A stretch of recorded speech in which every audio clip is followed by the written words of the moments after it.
Assalomu alaykum Toshkent Motors'ning qadrli muxlislari. Mana bugun Zafar akamizga o'zlari orzu qilib kutgan Jag X200 mashinasini topshirdik. Xudo xolasa Zafar aka, muborak bo'lsin. Rahmat. Rahmat. Xo'p, Zafar aka, oldinroq bir suhbatimizga aytdingizki, qanchadan buyon mashinani olishni nima qilgansiz? Buni oldin ham minganmiz, Shangan, Shinyaray. Mana endi nasib bo'lsa Jakka yetdik. X200 ga. 2 yildan beri harakat qildik, mana niyatimizga yetdik.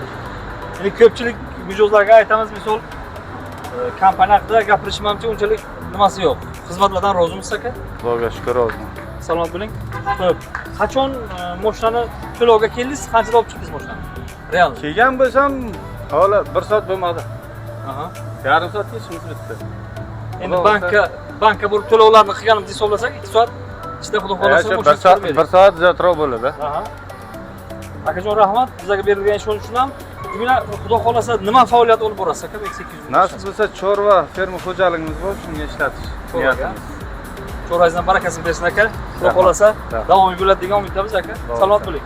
Toshkent Motors'da qoling. Toshkent Motors xavfli matn.